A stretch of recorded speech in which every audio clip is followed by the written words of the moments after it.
just want to share with you really quick that we have a guest speaker. She's not just a friend of mine, but she's a registered mental health counselor at Wellspring Counseling, which we work so closely with. And she's going to talk to you about anxiety and depression. And since September is National Suicide Prevention Month, I think it ties in so great because you know what? She's going to share with you the different, types of anxiety and depression that we might be going through and some really helpful, healthy coping skills that we can use when we have those feelings. So, just give her a wonderful and warm welcome. Her name is Gabby, and I thank her for being here with us today.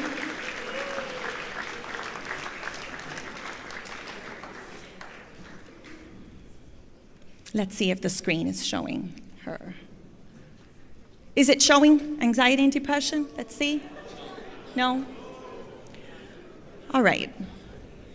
So.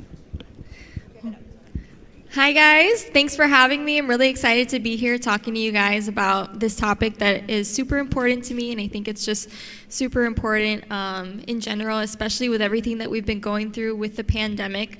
My name is Gabby Zelaya. I'm a registered mental health counselor with Wellspring Counseling. This is my second year with them. I did a year of internship with them, and then now I'm working there as a counselor. So I'm really excited to be here talking to you guys. So I just kind of want to go over a little bit about what is anxiety and depression, some of the causes, and what are some things that we can do to kind of work through some of these things. I know that 2020 through 2021 has been such a crazy year for everybody, and I think that a lot of people have just been struggling with a lot of anxiety and depression, and now kind of transitioning back into being in person for a lot of things when we've been just stuck at home for about a year and a half has just been so weird, such a weird process. So what is anxiety, right? So some of the common symptoms include feelings of nervousness, obsessive thoughts about what can happen, and just feelings of dread, right? Just kind of like anticipating the worst, feeling really nervous. And children often experience some level of anxiety because they experience many new situations and problems, right? So children from elementary school all the way through high school, right? We're constantly going through transitions. So it's normal for us to feel anxious because there's just a lot of unknowns in this season of life. But through practice and feeling like you have a sense of mastery over a set of skills or knowing how to appropriately handle a situation, it should help us decrease feelings of uncertainty and anxiety. So let's go over some myths about anxiety, right? I think that there's a lot of stigma around anxiety, right? And just a lot of things that are untrue. So one myth about anxiety is that anxiety disorder isn't real, right? And while everyone experiences some level of anxiety, an anxiety disorder can have really severe negative effects on a person. Treatment for anxiety, it needs to be taken seriously. Untreated anxiety can often lead to self-harm, insomnia, substance abuse and addiction, and just general feelings of isolation. Another myth about anxiety is that we can just avoid the disturbing thought or feeling, right? So despite the good intention behind that advice is usually very harmful, right? Because denying or pushing away our anxious thoughts or feelings just makes them worse and more frequent. Another myth is that anxiety will resolve on its own. It's extremely difficult to manage anxiety disorder without therapy and or medication in some cases. Yet the treatment doesn't have to take years before we see results.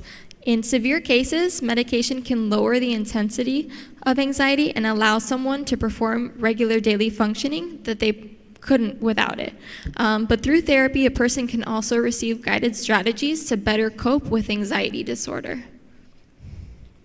So what are some differences in adult versus teen anxiety?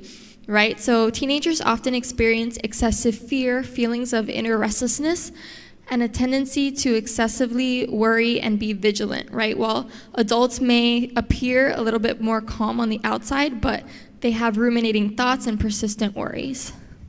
In social settings, teens may appear more dependent, withdrawn, or uneasy, preoccupied with worries about losing control or unrealistic concerns about appearing competent, whereas adults may try to fake it in social settings, but inwardly may feel nervous and experience racing thoughts.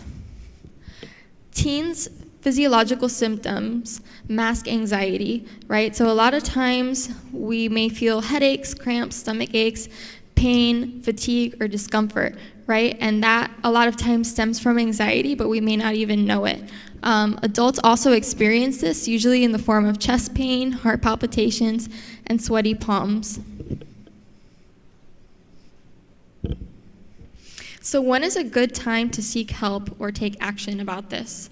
So when anxiety starts to negatively impact our daily functioning or create unfamiliar physical symptoms or become a hindrance in our lives, that's when we need to take some action.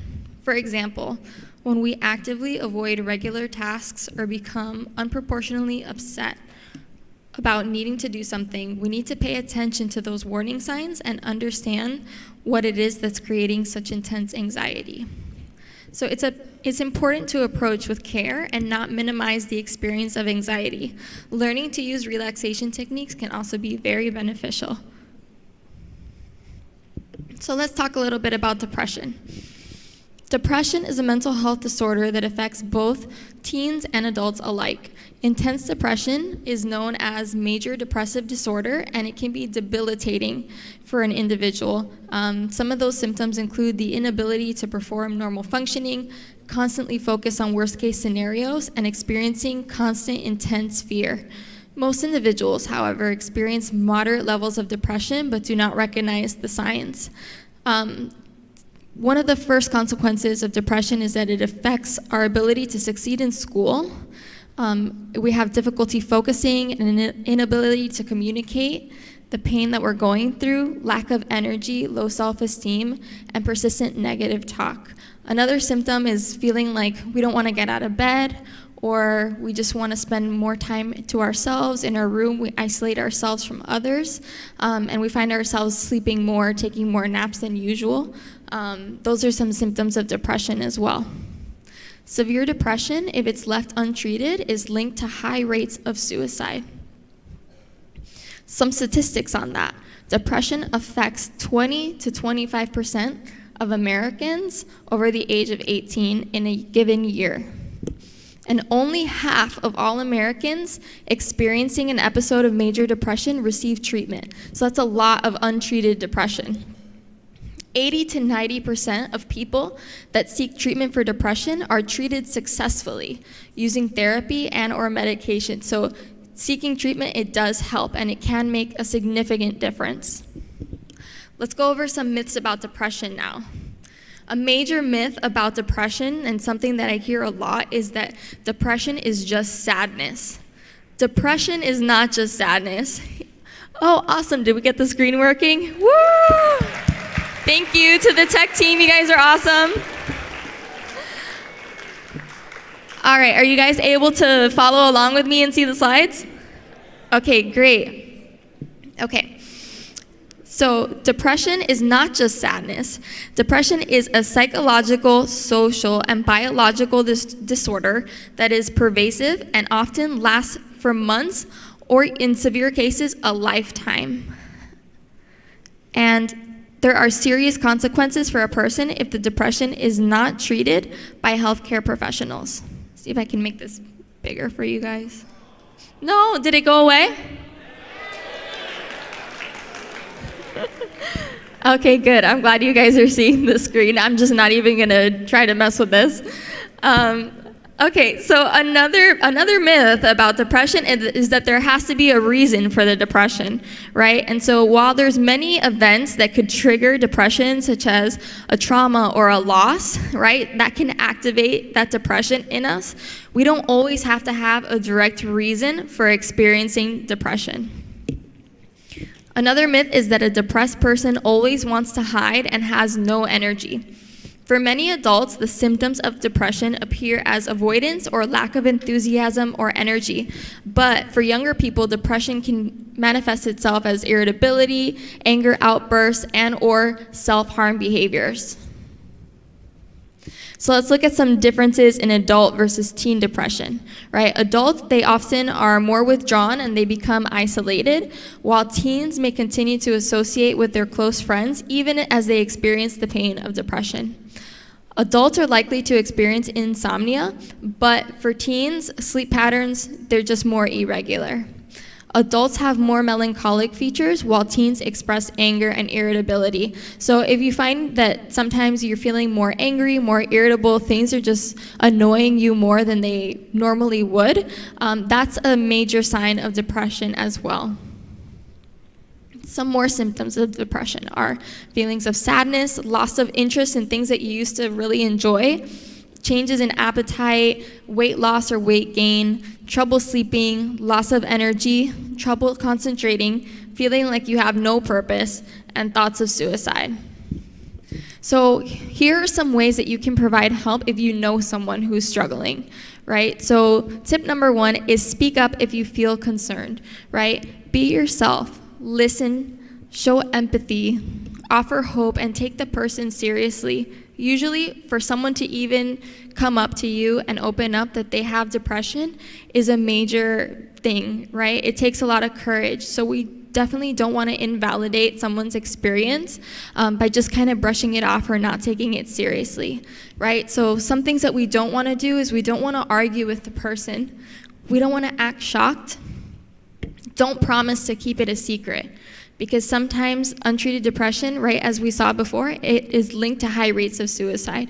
So we don't want to keep quiet and then something happens and we blame ourselves, right, which is one of the points here, blaming yourself or taking it personally. And a lot of times we can't help someone ourselves who's going through depression, right? So we need to reach out to other people for resources so that they can get the professional help that they need. So don't try to fix the problem on your own. Ask for help from someone that you trust. Tip number 2, respond quickly in a crisis, right? So sometimes when people tell us that they're struggling with depression, we may not know what to say. It's kind of a big thing. We might feel like we're trusted with this huge weight, and how are we supposed to respond? So some questions that you can ask a friend who's struggling is, when did you start to feel this way? Are you hurting yourself? Are you thinking about hurting yourself? Do you have a plan for this? Right? And then once you get the answers to those questions, you want to know what to do, right? So some ways that you can respond is asking a trusted adult for help, right? Such as Monica, who's amazing. You guys have a great school counselor, so take advantage and use her. Encourage them to talk to a trusted adult in their lives, right? If they don't want to talk to the same one that you have in mind. Provide encouragement and support. A lot of times people just need a safe space to be able to talk and share their feelings. Ask them what they need and how you can help them, right? We might have an idea of what we should do, but they know better because they're the ones who are actually going through it. So ask them what they need from you. And tip number 3, which I just kind of went over, is offer help and support, right? So what are some ways that you can get support, get professional help, follow up with them on how their treatment is going if they do decide to see a mental health counselor.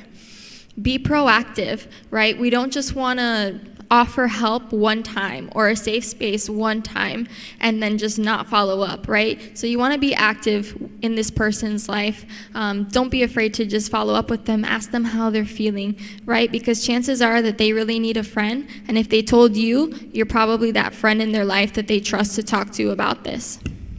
Encourage positive changes over time.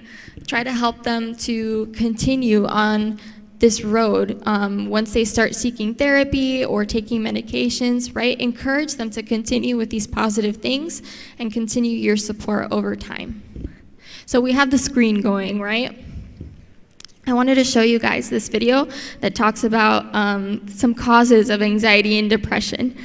So bear with me as I try to play it here.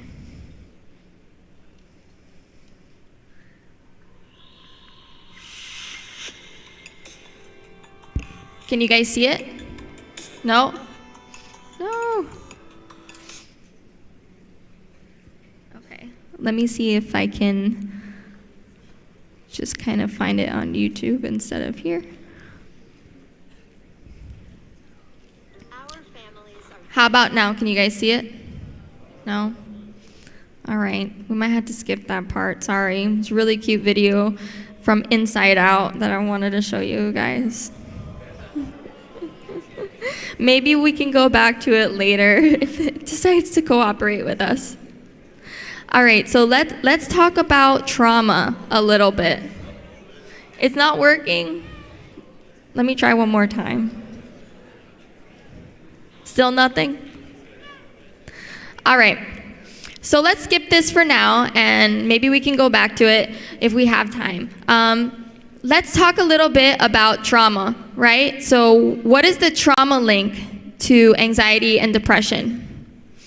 So according to the National Child Traumatic Stress Network, a traumatic event is a frightening, dangerous, or violent event that poses a threat to a person's life or bodily integrity. So witnessing a traumatic event that threatens life or security of a loved one or for ourselves can be very traumatic. This is particularly important if we witness something as a young child, right? Because our sense of safety depends on the safety of our attachment figures, our caregivers, our parents, right? So when we don't have a safe space with them or we see something happen to them, that's a major traumatic event. So when we've been in these situations where we have been afraid for our lives, or that we felt that we might be injured or witnessed something violent, or if we've ever tragically lost a loved one, we may show signs of child traumatic stress. So what are some examples of trauma, right? Trauma, sometimes we think that it has to be this life-threatening event where, we've almost died or somebody's lost a limb or something crazy has happened, right? But a lot of times trauma can show up in subtle ways that we have never even really thought about, right? So some ways that trauma shows up is through bullying, physical abuse, witnessing community violence, sexual abuse, natural disasters such as earthquakes, hurricanes, we know all about that living in Florida, right? Floods or extreme weather events, right? Some other examples of trauma are domestic violence. And even if we haven't gone through domestic violence, maybe we've witnessed it with one of our loved ones or family members. That's also a traumatic event, right? Terrorism and violence, health stress, right? And traumatic grief, such as the loss or the sudden loss of a loved one. What does trauma look like? What are some signs of trauma? Some signs are hypervigilance or hyperarousal, right? So after trauma, our body may be on guard, right? We're anticipating danger to strike again. So we may feel jumpy, we may start to breathe heavily, look around us, or have an elevated heart rate. Another sign is avoidance, right? So you may avoid anything that reminds you of the traumatic event or places, activities, and the people connected to that trauma. So there can be an avoidance of even thinking about the trauma, right? We're just trying to avoid those thoughts altogether because we don't want to have to focus on them, right? Then another sign is intrusive or unwanted thoughts, right? And that also can be ruminating thoughts that are just racing all the time and won't go away, right? So although the traumatic event may have stopped or it's in the past, the memory of it can continue to linger in our minds. That's part of PTSD, right? This can often show itself in flashbacks of the event where we feel like we're reliving that experience all over again. So we try to avoid that as much as possible, right? What are some ways that we can seek help or provide help to someone, right? So some of those ways are providing a consistent and stable environment. If your friend is going through a traumatic event, you want to be that stable, consistent friend in their lives that can provide safe space for them, right? Likewise, that's also what we want to seek out if we're the ones who have gone through a traumatic event. We want to promote safety, right? Again, this is a safe space to share. Seek support from family, peers, and the church. And seek professional treatment if your symptoms persist for longer than a month, because we don't want to let this continue to go untreated. How to get help, right? Open up to a trusted adult. Ask your parents for help in getting mental health services. They're available, they're out there, there's many affordable services. Speak to your school counselor, speak to Monica, she can point you in the right direction and give you guys some guidance on what to do. Reach out to a friend. And engage in self-care. Self-care is so important. It's like we're always constantly on the go, like we're on a hamster wheel. Sometimes we need to take a break and do something for ourselves. So what does self-care even look like, right? For everybody, it's different, but it's doing something that you enjoy doing, where you don't have to stress or really just think about it too much, but something that just brings you joy, right? So maybe for someone it's exercising or going for a walk, and for someone else it could be drawing or just doing something creative, playing the guitar, singing, right? So self-care looks different for everyone. So what is mental health counseling? Because we've been talking about that a little bit. So a mental health counselor provides support to someone who's experiencing mental or emotional distress, and that can come up for many different reasons, right? So we use techniques to help people manage anxiety, depression, and other concerns, because sometimes people come to us even if they're not going through a hard time. Sometimes people come just for a mental health checkup, right? They just want to make sure that they're on the right track and just doing the right things to stay focused on what their goals are. So counselors, we provide a safe space to process emotions, thoughts, and behaviors. Some of the ways that we do this is by understanding the client's feelings, identifying the distress that can affect one's mental health. We try to help you identify your triggers. That way you know what to address and you know what it is that is starting to bring up these feelings. We want to help you discover ways to deal with different concerns and issues by learning new skills and coping strategies. And we want to help you set personal goals for your growth. So every time that I meet with someone for therapy, we come up with a treatment plan together. So what are your goals for therapy and how can we help you get there, right? That's the major thing that we want to do. So let me tell you guys a little bit about Wellspring, because it's kind of awesome. Our mission, we are a nonprofit counseling center and an outreach ministry that provides mental health services and education in a professional, Christian, and holistic way in order to bring about transformation in people's lives, the community, and generations to come. So we have a statement of faith. We exist to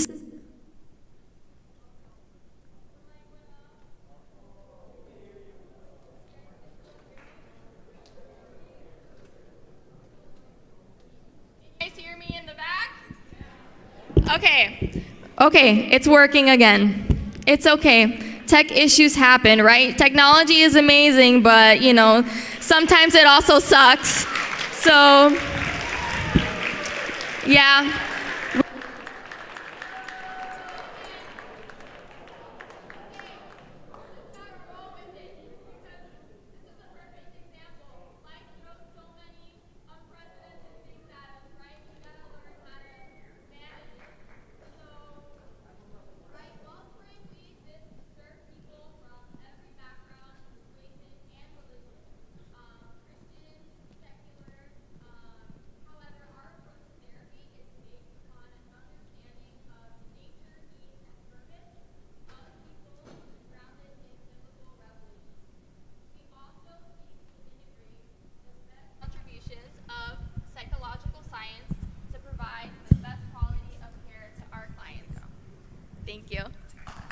Thank you, Monica. You guys have an amazing school counselor. Again, if you guys aren't going to talk to her, you should start because she's great.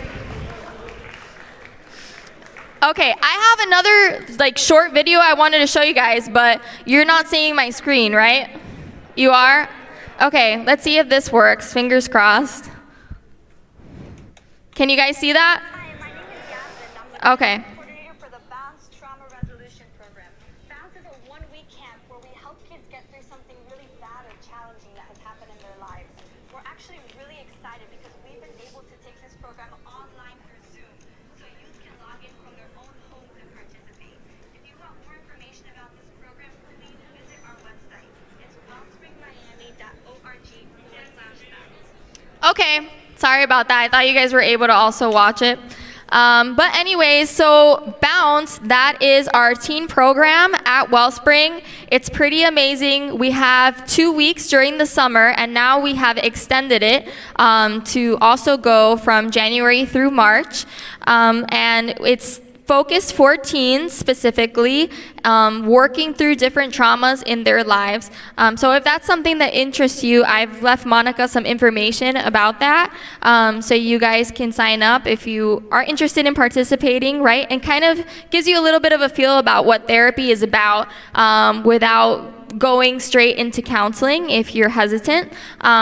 So it's awesome because we do art therapy, we do a lot of creative projects, we do group counseling, and we also do individual counseling within Bounds. So it's definitely an amazing program to check out if you guys are interested and you have time in the summer.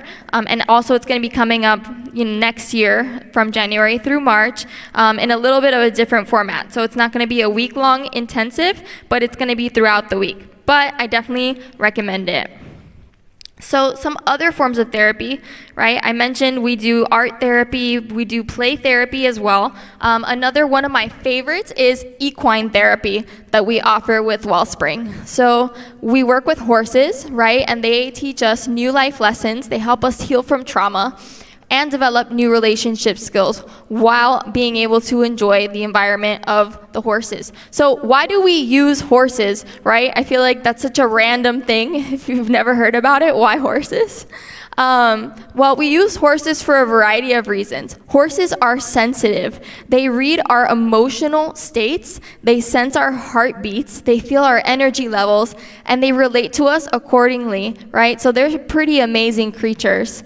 They're also social. They long for safety and connection. So this gives us endless opportunities to practice our skills for providing these things, and we get instant feedback from the horses. So if you're doing something that is vibing with them, they'll let you know, and if you're doing something that is not vibing with them, they will also let you know. They live in the present, so they respond to what we do now, not what we did in the past or what's to come in the future. So they give us opportunity to change and practice new behaviors where we are right now in the present. And honestly, my favorite one is that they are honest and they are big. We can't manipulate horses with our words because they don't understand them. They don't lie to us, and we can't lie to them. So they give us their honest feedback, and we can apply some of those lessons to our lives. But enough about equine. Let's go on to our next slide, which is how to talk to your parents about therapy. That can be a tough conversation. I think especially for many of you who come from Latin homes, therapy for me growing up was a huge taboo topic. You didn't talk about that. You didn't talk to other people about your problems. The skeletons in the closet, they stayed in the closet. So I think that now it has become way more destigmatized, though. So how can we talk to our parents about this? Start a conversation, but set an intentional time to talk. Don't just do it when, abuelita is in the kitchen cooking arroz con pollo, right? Because they're not going to pay attention to you. So set an intentional time to talk. Express how you feel and ask for help. And share what you feel that you need support with. Mention seeking guidance from the school counselor, and if your parents would be willing to maybe engage in a conversation with them if they're not open to you starting therapy right away. Another important topic that I wanted to discuss with you guys are 13 reasons why not to give up. So, unfortunate circumstances, they don't merit our surrender, right? Coming from someone who struggled before with both anxiety and depression, I wanted to share with you my reasons why not to give up, right? So, first reason is that this too shall pass, right? Every time a bad thing happens in our lives, at least for me, when I was younger, I felt that it was the worst thing that could ever happen to me. But your mind does not fully develop the capability to understand most things until you're 25. Which is kind of crazy. Your brain does not fully develop until you're 25. So in other words, tomorrow will be better. Maybe not tomorrow, but a tomorrow will be better, right? And that's a promise.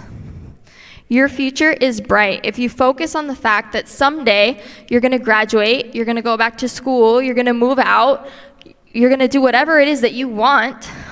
You're going to see whatever it is that you want to see and live what you want to live. That is a hope for tomorrow, right? That is a reason to continue going. You're the only you that ever was and that's ever going to be, right? So why would you rob the world of your uniqueness, right? You have intelligence, talents, and beauty that is unique to you that nobody else has. Life is beautiful, right? I know that's corny, but it is. Take 30 seconds while you're walking home from school or you're driving in the car and just look around you, right? Everything around us is alive and has a purpose, and you're part of that. Your friends, your family, they're gonna help you if you say that you're struggling, right? So think about it like this. If one of your friends or family or your mom and dad was struggling, would you just sit by and let them suffer? No, you would be proactive and wanna help them. So in the same way, they're gonna wanna do that for you. When we give up or we try to, take our lives or self-harm, it's not going to benefit us. We're not even going to benefit from the attention, which is what we all crave, right? The only thing that it's going to do is make people feel bad for your family, right? Which is not your intention. And for instance, let's say that you are having those thoughts, right? Attempting something sometimes will end up just physically harming you worse in the long run, right? So we don't think about the long-term consequences of what we're doing to our bodies when we try to hurt ourselves. You're not your own, right? And I think that's the most comforting of all of these reasons, right? I'm confident in the knowledge that I don't belong to myself, right? We are God's creation, and why would we damage someone else's property willingly, right? So would you make a hole in someone else's wall? You're not weak. You're amazing, strong, and perfect in every way because you were divinely created. You have a story to tell. I wouldn't be here writing this to you if I wouldn't be here writing this to you to stop you from making a big mistake in your life, right? Wouldn't you want to be that person for someone else? Don't you want to know what it's like to travel the world, to fall in love, to bask in the joy of what it means to have a family? Right? I know that it's hard to imagine right now, but 10 years from now, you're going to look back and be glad that you didn't go through with harming yourself. I promise you that. You're more than your scars. We go through bad times, but they don't define us. If I hadn't gone through those tough times in my life, I wouldn't be as tough as I am today, and I wouldn't be strong enough to write this and talk to you guys. Your purpose is not yet fulfilled. At 15, I thought I knew what my purpose was and who I wanted to be. Now, as an adult, I can say that my purpose has become something completely different, and it has been just developing for many years, right? I still don't think that it's been fully fulfilled. You've been placed on this planet to do something that no one else can or will, so you need to make sure that you fulfill that. And also, you're not alone in feeling lost, anxious, worried, or hopeless, right? Our emotions are a blessing, so feel them and share how you feel. And the last reason is yours. Come up with your own reason why you shouldn't give up. The last thing I want to mention to you guys is resilience, right? When we go through things, it builds resilience in us. We tackle challenges that normally don't require an extraordinary quality to overcome, right? Like being in line or resolving an argument, right? But there's also life-altering obstacles, ones that knock us down, like our parents going through a separation or divorce, failing a grade, or losing a family member, amongst a few. So how do we get back up? We become resilient. Changes like these are disruptive, and they can be so difficult to deal with. But the more resilient we are, the better we're able to handle life's turns. Resiliency isn't our capacity to recover, it's our capacity to come back stronger than how we were before we went through the unfortunate event that happened. It's not a genetic trait, it's something we develop throughout our lives. So resiliency can show up in the following ways. Social competence, having empathy for others, that is resiliency, right? That's not something we're born with, it's something that we develop through our relationships, right? Our communication skills, our sense of humor, our problem-solving skills, planning, asking for help, and thinking creatively and critically. Autonomy, independence, having a sense of identity, believing in our own abilities, and exercising self-awareness. and our sense of purpose, which is what helps us reach our goals and connect with our faith. So it's said that our families, communities, and social environment also influence our ability to be resilient. But the most important thing to remember is that because resiliency can be developed, there are many things we can do to cultivate resilient characteristics, such as building relationships, having a supportive system of people around us, right? Strong family relationships, connections with friends, community involvement like volunteering and joining a church. Those are all great ways to be connected to other people. Accepting what you can't change, right? We can't change the past, but we can change how we deal with it. Ultimately, the only thing we're in control of is how we respond to our environment. And taking care of yourself. Practicing a healthy lifestyle influences so much of our resiliency, right? So in addition to taking care of your physical body, such as exercising, you need to nurture your mind and soul too. Take up a hobby, get some me time, engage in a creative activity, have your devotional time, pray, rehearse breathing, and just practice self-care, whatever brings you joy. And stay positive. We can choose to think negatively or we can choose to think positively, but we always have a choice. These are some resources for you guys if you feel like you're struggling and you don't have a safe space to open up, or you just don't feel like you're ready yet. The crisis text line, if you text home to 741-741, and if you guys want to take a picture of this slide, so you have it, the crisis text line is available 24/7, and it is 100% confidential. So what you share there, they're not going to share it with anybody else, just like the National Suicide Prevention Lifeline, 800-273-8255. These two are 100% confidential. So if you want to share something, but you don't want them to know your name or who you are, these are 100% safe and confidential. They protect your privacy. Then other resources are mental health professionals, a counselor, mental health counselor at Wellspring. We have so many awesome counselors that you guys could, just kind of talk to. And you have your school counselor, Monica, who's a great resource to you guys as well. And I wanted to finish off today with what I think is the most important resource of all, which is our relationship with God and Scripture. I wanted to read a couple of Bible verses to you guys before we end today, before I end this talk today. So some of the scriptures that stood out to me as I was putting this presentation together is Psalms 34:17, which says, "The Lord hears his people when they call to him for help. He rescues them from all their troubles." I believe that God has put mental health professionals and resources in our path to help rescue us in times of trouble, and so that we have people that we can go to, right? The Bible talks about us not doing life alone. We need other people. So reach out for help because the help is there. Another one that I love is, "But you, O Lord, are a shield around me. You are my glory, the one who holds my head high. I cried out to the Lord, and he answered me from his holy mountain. You will keep in perfect peace all who trust in you, all whose thoughts are fixed on you," right? So I think that goes back into thinking positively, right? That we talked about, fixing our eyes on the thoughts that are from the Lord, right? And not giving power to those thoughts that we know are from the enemy. Matthew 11:28, that says, "Then Jesus said, 'Come to me, all of you who are weary and carry heavy burdens, and I will give you rest.'" This past year and a half has been such a heavy burden on so many of our hearts. Has not been easy. It has been, I think, one of the most difficult things that many of us have had to live through. So give those heavy burdens to God because he promises to give you rest. And then my favorite one from here is 2 Timothy 1:7. "For God has not given us a spirit of fear, but of power and of love and of a sound mind."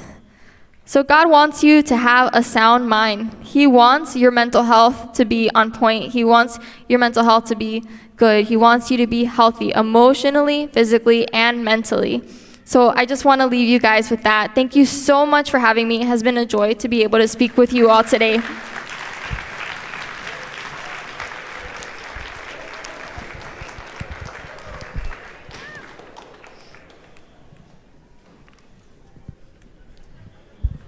Thanks, Gabby. Let's thank Gabby one more time for coming to share with us this morning. Remember what we talked about last week. You were created in God's image. That is where your value comes from. You are not alone, and you're not your own. Patriots, have an awesome rest of your Thursday. You're dismissed to second period. Please do not move the chairs. Put them back where you got them from. Thank you.